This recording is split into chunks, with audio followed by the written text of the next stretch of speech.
The Trial. Franz Kafka. Part 5. Chapter 9. The Trial. In the Franz Cathedral. Kafka. Part 5.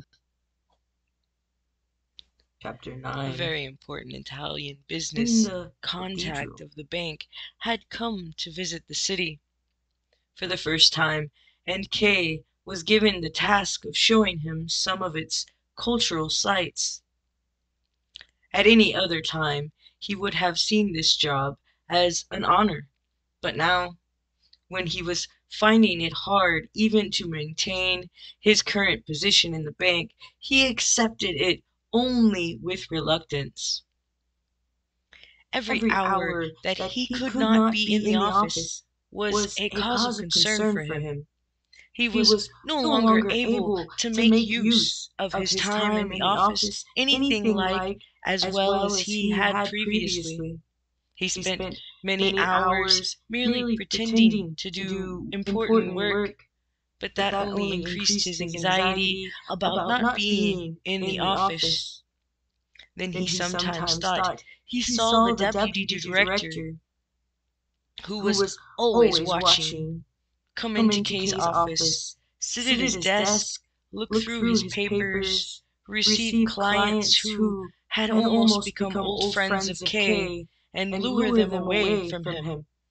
Perhaps he even discovered mistakes that seemed to threaten Kay from 1,000 directions when he was at work now, and which he could no longer avoid. So now, if he was ever asked to leave the office on business, or even needed to make a short business trip, however much an honor it seemed, and tasks of this happened to have increased substantially recently, there was always the suspicion that they wanted to get him out of his office for a while and check his work, or at least the idea that they thought he was dispensable. It would not have been difficult for him to turn down most of these jobs, but he did not dare to do so, because if his fears had the slightest foundation, turning the jobs down would have been an acknowledgment of them. For this reason, he never demurred from accepting them. And even when he was asked to go on a tiring business trip lasting 2 days, he said nothing about having to go out in rainy autumn weather when he had a severe chill, just in order to avoid the risk of not being asked to go. When, with a raging headache, he arrived back from his trip, he learned that he had been chosen to accompany the Italian business contact the following day. The temptation for once to turn the job down was very great, especially as it had no direct connection with business, but there was no denying that social obligations towards this business contact were in themselves important enough. Only not for Kay, who knew quite well that he needed some successes at work if he was to maintain his position there, and that if he failed in that, it would not help him even if this Italian somehow found him quite charming. He did not want to be removed from his workplace for even one day, as the fear of not being allowed back in was too great. He knew full well that the fear was exaggerated, but it still made him anxious. However, in this case, it was almost impossible to think of an acceptable excuse. His knowledge of Italian was not great, but still enough. The deciding factor was that Kay had earlier known a little about art history, and this had become widely known around the bank in extremely exaggerated form, and that Kay had been a member of the Society for the Preservation of City Monuments, albeit only for business reasons. It was said that this Italian was an art lover, so the choice of Kay to accompany him was a matter of course. It was a very rainy and stormy morning when Kay, in a foul temper at the thought of the day ahead of him, arrived early at 7 o'clock in the office, so that he could at least do some work before his visitor would prevent him. He had spent half the night studying a book of Italian grammar, so that he would be somewhat prepared, and was very tired. His desk was less attractive to him than the window, where he had spent far too much time sitting of late. But he resisted the temptation and sat down to his work. Unfortunately, just then the servitor came in and reported that the director had sent him to see whether the chief clerk was already in his office. If he was, then would he please be so kind as to come to his reception room, as the gentleman from Italy was already there. "I'll come straight away," said Kay. He put a small dictionary in his pocket, took a guide to the city's tourist sites under his arm that he had compiled for strangers, and went through the deputy director's office into that of the director. He was glad he had come into the office so early, and was able to be of service immediately. Nobody could seriously have expected that of him. The deputy director's office was, of course, still as empty as the middle of the night. The servitor had probably been asked to summon him too, but without success. As Kay entered the reception room, two men stood up from the deep armchairs where they had been sitting. The director gave him a friendly smile. He was clearly very glad that Kay was there. He immediately introduced him to the Italian, who shook Kay's hand vigorously and joked that somebody was an early riser. Kay did not quite understand whom he had in mind. It was moreover an odd expression to use, and it took Kay a little while to guess its meaning. He replied with a few bland phrases, which the Italian received once more with a laugh, passing his hand nervously and repeatedly over his blue-gray bushy mustache. This mustache was obviously perfumed. It was almost tempting to come close to it and sniff.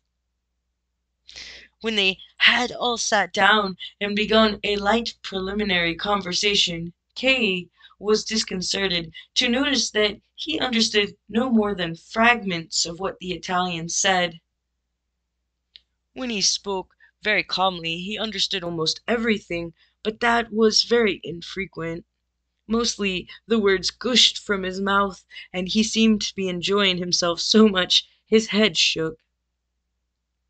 When he was talking in this way, his speech was usually wrapped up in some kind of dialect, which seemed to Kay to have nothing to do with Italian, but which the director not only understood, but also spoke, although Kay ought to have foreseen this, as the Italian came from the south of his country, where the director had also spent several years. Whatever the cause, Kay realized that the possibility of communicating with the Italian had been largely taken from him. Even his French was difficult to understand, and his mustache concealed the movement of his lips, which might have offered some help in understanding what he said. Kay began to anticipate many difficulties. He gave up trying to understand what the Italian said. With the director there, who could understand him so easily, it would have been pointless effort. And for the first time, Bean did no more than scowl at the Italian as he realized, sitting deep but comfortable in the armchair, as he frequently pulled out his short, sharply tailored jacket, and at one time lifted his arms in the air and moved his hands freely to try and depict something that Kay could not grasp, even though he was leaning forward and did not let the hands out of his sight. Kay had nothing to occupy himself with, but mechanically watched the exchange between the two men, and his tiredness finally made itself felt. To his alarm, although fortunately in good time, he once caught himself nearly getting up, turning round, and leaving. Eventually, the Italian looked at the clock and jumped. After taking his leave from the director, he turned to Kay, pressing himself so close to him that Kay had to push his chair back just so that he could move. The director had no doubt seen the anxiety in Kay's eyes as he tried to cope with the dialect of Italian. He joined in with this conversation in a way that was so adroit and unobtrusive that he seemed to be adding no more than minor comments, whereas in fact he was swiftly and patiently breaking into the Italian, said so that Kay could understand. Kay learned in this way that the Italian first had a few business matters to settle, that he unfortunately had only a little time at his disposal, that he certainly did not intend to rush round to see every monument in the city, that he would much rather, at least as long as Kay would agree, it was entirely his decision, just see the cathedral and do so thoroughly. He was extremely pleased to be accompanied by someone who was so learned and so pleasant. By this he meant Kay, who was occupied not with listening to the Italian but the director, and asked if he would be so kind, if the time was suitable, to meet him in the cathedral in 2 hours' time at about 10 o'clock. He hoped he would certainly be able to be there at that time. Kay made an appropriate reply. The Italian shook first the director's hand and then Kay's, then the director again, and went to the door, half turned to the two men who followed him, and continued to talk without a break. Kay remained together with the director for a short while, although the director looked especially unhappy today. He thought he needed to apologize to Kay for something, and told him. They were standing intimately close together. He had thought at first he would accompany the Italian himself, but then he gave no more precise reason than this. Then he decided it would be better to send Kay with him. He should not be surprised if he could not understand the Italian at first. He would be able to very soon. And even if he really could not understand very much, he said it was not so bad, as it was really not so important for the Italian to be understood. And anyway, Kay's knowledge of Italian was surprisingly good. The director was sure he would get by very well. And with that, it was time for Kay to go. He spent the time still remaining to him with a dictionary, copying out obscure words he would need to guide the Italian round the cathedral. It was an extremely irksome task. Servitors brought him the mail, bank staff came with various queries, and when they saw that Kay was busy, stood by the door and did not go away until he had listened to them. The deputy director did not miss the opportunity to disturb Kay, and came in frequently, took the dictionary from his hand and flicked through its pages, clearly for no purpose. When the door to the ante-room opened, even clients would appear from the half-darkness and bow timidly to him. They wanted to attract his attention, but were not sure whether he had seen them. All this activity was circling around Kay with him at its center, while he compiled the list of words he would need, then looked them up in the dictionary, then wrote them out, then practiced their pronunciation, and finally tried to learn them by heart. The good intentions he had had earlier, though, seemed to have left him completely. It was the Italian who had caused him all this effort, and sometimes he became so angry with him that he buried the dictionary under some papers, firmly intending to do no more preparation. But then he realized he could not walk up and down in the cathedral with the Italian without saying a word. So, within an even greater range, he pulled the dictionary back out again. At exactly 9:30, just when he was about to leave, there was a telephone call for him.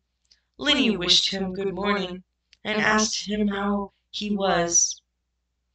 Kay thanked her hurriedly and told her it was impossible for him to talk now, as he had to go to the cathedral. "To the cathedral?" asked Lenny. "Yes, to the cathedral."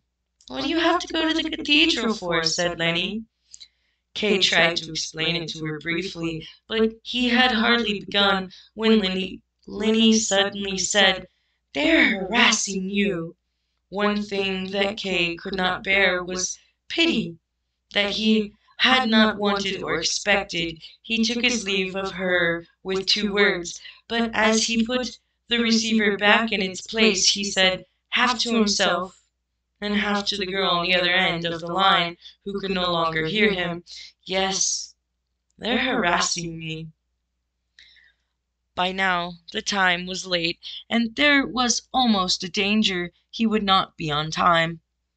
He took a taxi to the cathedral. At the last moment he had remembered the album that he had no opportunity to give to the Italian earlier, and so took it with him now.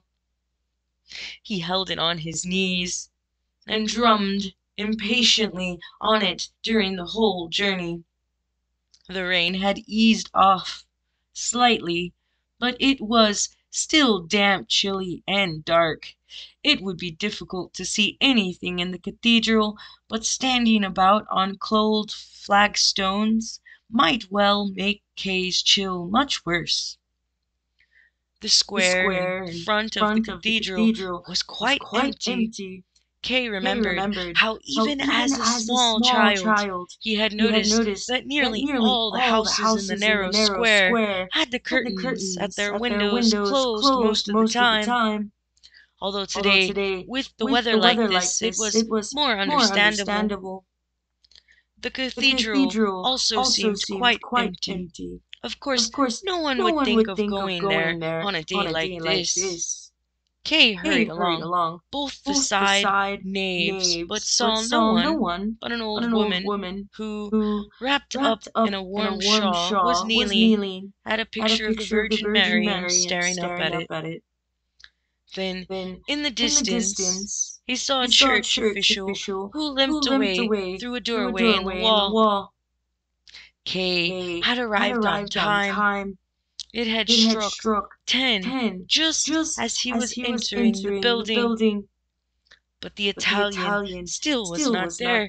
Kay went back to the main entrance, stood there indecisively for a while, and then walked around the cathedral in the rain in case the Italian was waiting at another entrance. He was nowhere to be found.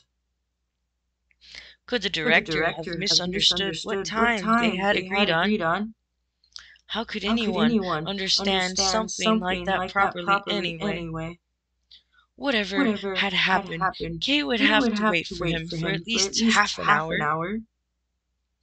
As he was tired, he wanted to sit down. He went back inside the cathedral. He found something like a small carpet on one of the steps. He moved it with his foot to a nearby pew, wrapped himself up tight in his coat, put the collar up, and sat down. To pass the time, he opened the album and flicked through the pages a little, but soon had to give up, as it became so dark that when he looked up he could hardly make out anything in the side nave next to him. In the distance there was a large triangle of candles flickering on the main altar. Kay was not certain whether he had seen them earlier. Perhaps they had only just been lit. Church staff creep as part of their job. You don't notice them. When Kay happened to turn round, he also saw a tall, stout candle attached to a column not far behind him. It was all very pretty, but totally inadequate to illuminate the picture, which were usually left in the darkness of the side altars and seemed to make the darkness all the deeper. It was discourteous of the Italian not to come, but it was also sensible of him. There would have been nothing to see. They would have had to content themselves with seeking out a few pictures with Kay's electric pocket torch and looking at them one small part at a time. Kay went over to a nearby side chapel to see what they could have hoped for. He went up a few steps to a low marble railing and leant over it to look at the altar picture by the light of his torch. The eternal light hung disturbingly in front of it. The first thing that Kay partly saw and partly guessed at was a large knight in armor who was shown at the far edge of the painting. He was leaning on his sword that he had stuck into the naked ground in front of him, where only a few blades of grass grew here and there. He seemed to be paying close attention to something that was being played out in front of him. It was astonishing to see how he stood there without going any closer. Perhaps it was his job to stand guard. It was a long time since Kay had looked at any pictures, and he studied the night for a long time, even though he had continually to blink as he found it difficult to bear the green light of his torch. Then when he moved the light to the other parts of the picture, he found an interment of Christ shown in the usual way. It was also a comparatively new painting. He put his torch away and went back to his place. There seemed to be no point in waiting for the Italian any longer, but outside it was certainly raining heavily, and as it was not so cold in the cathedral as Kay had expected, he decided to stay there for the time being. Close by was the great pulpit. There were two plain golden crosses attached to its little round roof, which were lying almost flat, and whose tips crossed over each other. The outside of the pulpit's balustrade was covered in green foliage, which continued down to the columns supporting it. Little angels could be seen among the leaves, some of them lively and some of them still. Kay walked up to the pulpit and examined it from all sides. Its stonework had been sculpted with great care. It seemed as if the foliage had trapped a deep darkness between and behind its leaves and held it there prisoner. Kay laid his hand in one of these gaps and cautiously felt the stone. Until then he had been totally unaware of this pulpit's existence. Then Kay happened to notice one of the church staff standing behind the next row of pews. He wore a loose, creased, black cassock. He held a snuff-box in his left hand, and he was watching Kay. Now what does he want? Thought Kay. Do I seem suspicious to him? Does he want a tip? But when the man in the cassock saw that Kay had noticed him, he raised his right hand, a pinch of snuff still held between two fingers, and pointed in some vague direction. It was almost impossible to understand what this behavior meant. Kay waited a while longer, but the man in the cassock did not stop gesturing with his hand, and even augmented it by nodding his head.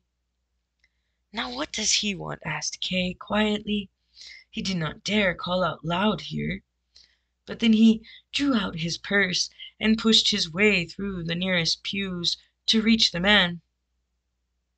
He, however, immediately gestured to turn down this offering, shrugged his shoulders, and limped away. As a child, Kay had imitated riding on a horse with the same sort of movement as this limp. This old man is like a child, thought Kay. He doesn't have the sense for anything more than serving in a church. Look at the way he stops when I stop, and how he waits to see whether I'll continue. With a smile, Kay followed the old man all the way up the side nave, and almost as far as the main altar. All this time the old man continued to point at something, but Kay deliberately avoided looking round. He was only pointing in order to make it harder for Kay to follow him. Eventually, Kay did stop following. He did not want to worry the old man too much, and he also did not want to frighten him away completely in case the Italian turned up after all. When he entered the central nave to go back to where he had left the album, he noticed a small secondary pulpit on a column almost next to the stalls by the altar where the choir sat. It was very simple, made of plain white stone, and so small that from a distance it looked like an empty niche, where the statue of a saint ought to have been. It certainly would have been impossible for the priest to take a full step back from the balustrade, and although there was no decoration on it, the top of the pulpit curved and exceptionally low, so that a man of average height would not be able to stand upright, and would have to remain bent forward over the balustrade. In all, it looked as if it had been intended to make the priest suffer. It was impossible to understand why this pulpit would be needed, as there were also the other ones available, which were large and so artistically decorated. And Kay would certainly not have noticed this little pulpit if there had not been a lamp fastened above it, which usually meant there was a sermon about to be given. So was a sermon to be given now in this empty church? Kay looked down at the steps, which pressed close against the column, led up to the pulpit. They were so narrow they seemed to be there as a decoration on the column rather for any one to use. But under the pulpit, Kay grinned in astonishment. There really was a priest standing with his hand on the handrail, ready to climb the steps, and looking at Kay. Then he nodded very slightly, so that Kay crossed himself and genuflected as he should have done earlier. With a little swing, the priest went up into the pulpit with short, fast steps. Was there really a sermon about to begin? Maybe the man in the cassock had not been really so demented, and had meant to lead Kay's way. to the preacher, which in the empty church would have been very necessary. And there was also somewhere in front of a picture of the Virgin Mary an old woman who should have come to hear the sermon. And if there was to be a sermon, why had it not been introduced on the organ? But the organ remained quiet and merely looked out weakly from the darkness of its great height. Kay now considered whether he should leave as quickly as possible. If he did not do it now, there would be no chance of doing so during the sermon, and he would have to stay there for as long as it lasted. He had lost so much time when he should have been in his office. There had long been no need for him to wait for the Italian any longer. He looked at his watch. It was 11. But could there really be a sermon given? Could Kay constitute the entire congregation? How could he, when he was just a stranger who wanted to look at the church? That basically was all he was. The idea of a sermon now, at 11 o'clock on a work day, in hideous weather, was nonsense. The priest, there was no doubt that he was a priest, a young man with a smooth, dark face, was clearly going up there just to put the lamp out after someone had lit it by mistake. But there had been no mistake. The priest seemed rather to check that the lamp was lit and turned it a little higher. Then he slowly turned to face the front and leaned down on the balustrade, gripping its angular rail with both hands. He stood there like that for a while, and without turning his head, looked round. Kay had moved back a long way and leant his elbows on the front pew.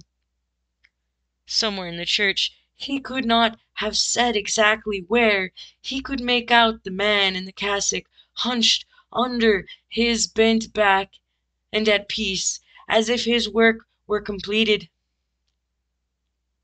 In the cathedral it was now very quiet. But Kay would have to disturb that silence. He had no intention of staying there. If it was the priest's duty to preach at a certain time, regardless of the circumstances, then he could, and he could do it without Kay's taking part, and Kay's presence would do nothing to augment the effect of it. So Kay began slowly to move, felt his way on tiptoe along the pew, arrived at the broad aisle, and went along it without being disturbed, except for the sound of his steps, however light, which rang out on the stone floor and resounded from the vaulting, quiet, but continuous at a repeating, regular pace. Kay felt slightly abandoned, as probably observed by the priest. He walked by himself between the empty pews, and the size of the cathedral seemed to be just at the limit of what a man could bear. When he arrived back at where he had been sitting, he did not hesitate, but simply reached out for the album he had left there and took it with him. He had nearly left the area covered by pews and was close to the empty space between himself and the exit when, for the first time, he heard the voice of the priest. A powerful and experienced voice, it pierced through the reaches of the cathedral, ready, waiting for it. But the priest was not calling out to the congregation. His cry was quite unambiguous, and there was no escape from it. He called, "Joseph Kay." Kay stood still and looked down at the floor. In theory, he was still free.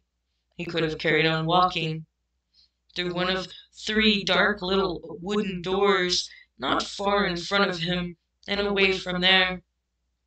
It would simply mean he had not understood, or that he had understood but chose not to pay attention to it. But if he once turned round, he would be trapped. And then he would have to acknowledge that he had understood perfectly well, that he really was the Joseph K. the priest had called to, and that he was willing to follow. If the priest had called out again, K. would certainly have carried on out the door, but everything was silent as K. also waited. He turned his head slightly as he wanted to see what the priest was doing now. He was merely standing in the pulpit as before, but it was obvious that he had seen K. turn his head. If K. did not now turn round completely, it would have been like a child playing hide and seek. He did so, and the priest beckoned him with his finger.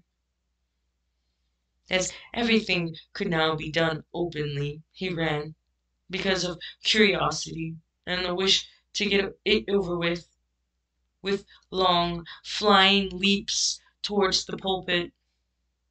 At the front pews he stopped, but to the priest he still seemed too far away. He reached out his hand and pointed sharply down with his finger to a place immediately in front of the pulpit. And K. did as he was told. Standing in that place, he had to bend his head a long way back just to see the priest. "You are Joseph K.," said the priest, and raised his hand from the balustrade to make a gesture whose meaning was unclear. "Yes," said K. He considered how freely he had always given his name in the past. For some time now it had been a burden to him. Now there were people who knew his name, who he had never seen before. It had been so nice first to introduce yourself, and only then for people to know who you were. "You have been accused," said the priest, especially gently.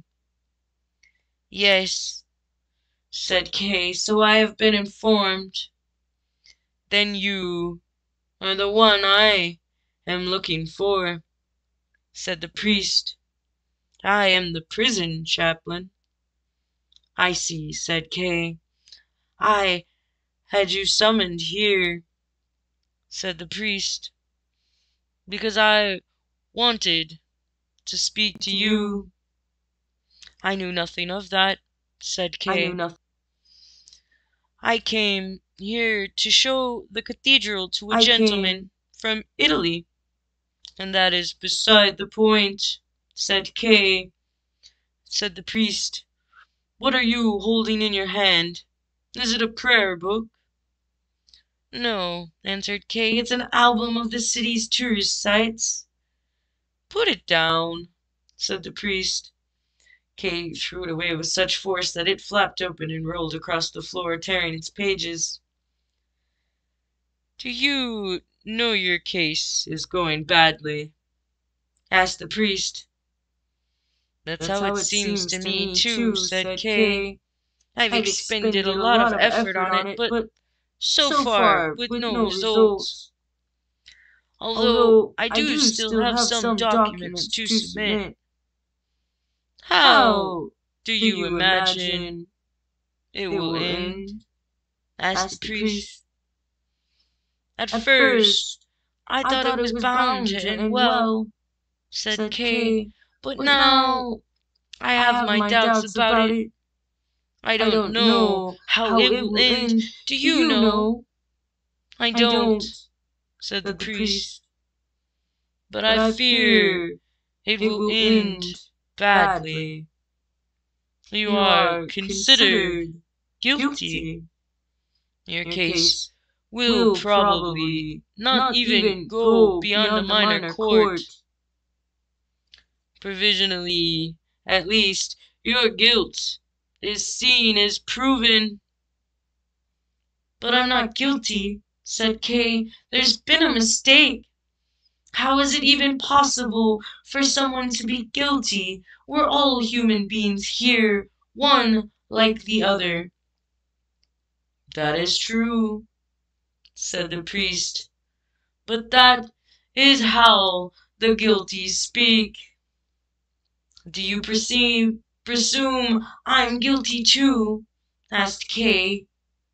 "I make no presumptions about you," said the priest. "I thank you for that," said Kay, "but everyone else involved in these proceedings has something against me, and presumes I'm guilty. They even influence those who aren't involved. My position gets harder all the time." "You don't understand the facts," said the priest. "The verdict does not come suddenly. Proceedings continue until a verdict is reached gradually." "I see," said Kay, lowering his head. "What do you intend to do about your next case?" asked the priest. "I still need to find help," said Kay, raising his head to see what the priest thought of this. "There are still certain possibilities I haven't yet made use of. You look for too much help from people you don't know," said the priest disapprovingly, "and especially from women. Can you really not see that's not the help you need?" "Sometimes, in fact, quite often, I could believe you're right," said Kay, "but not always. Women have a lot of power.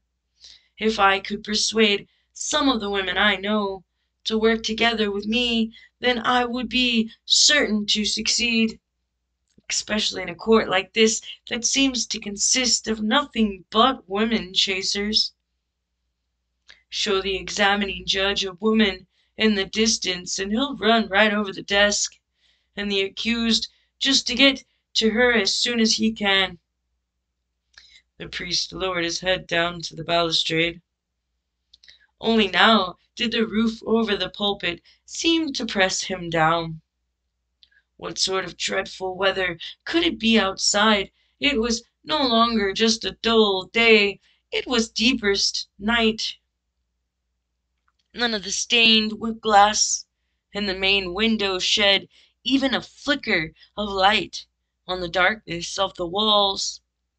And this was the moment when the man in the cassock chose to put out the candles on the main altar one by one. "Are you cross with me?" asked Kay. "Maybe you don't know what sort of court it is you serve." He received no answer. "Well, it's just my own experience," said Kay. Above him there was still silence. "I didn't mean to insult you," said Kay. At that the priest screamed down at Kay. "Can you not see 2 steps in front of you?" He shouted in anger, but it was also the scream of one who sees another fall, and shocked, and without thinking, screams against his own will. The 2 men then remained silent for a long time. In the darkness beneath him, the priest could not possibly have seen Kay distinctly, although Kay was able to see him clearly by the light of the little lamp. Why did the priest not come down? He had not given a sermon. He had only told Kay a few things, which, if he followed them closely, would probably cause him more harm than good. But the priest certainly seemed to mean well. It might even be possible, if he would come down and cooperate with him, it might even be possible for him to obtain some acceptable piece of advice that could make all the difference. It might, for instance, be able to show him not so much to influence the proceedings, but how to break free of them, how to evade them, how to live away from them. Kay had to admit that was something he had on his mind quite a lot lately. If the priest knew of such a possibility, he might, if Kay asked him, let him know about it. Even though he was part of the court himself, and even though when Kay had criticized the court, he had held down his gentle nature and actually shouted at Kay. "Would you not like to come down here?" asked Kay. "If you're not going to give a sermon, come down here with me." "Now I can come down," said the priest. Perhaps he regretted having shouted at Kay. As he took down the lamp from its hook, he said, "To start off with, I had to speak to you from a distance. Otherwise, I'm too easily influenced and forget my duty." Kay waited for him at the foot of the steps while he was still on one of the higher steps. As he came down them, the priest reached out his hand for Kay to shake. "Can you spare me a little of your time? As much time as you need," said the priest, and passed him the little lamp for him to carry. Even at close distance, the priest did not lose a certain solemnity that seemed to be part of his character. "You are very friendly towards me," said Kay, as they walked up and down beside each other in the darkness of one of the side naves. "That makes you an exception among all those who belong to the court. I can trust you more than any of the others I've seen. I can speak openly with you." "Don't fool yourself." "How would I be fooling myself?" asked Kay. "You fool yourself in the court. It talks about this self-deceit in the opening paragraphs to the law. In front of the law there is a doorkeeper. A man from the countryside comes up to the door and asks for entry, but the doorkeeper says he can't let him in to the law right now.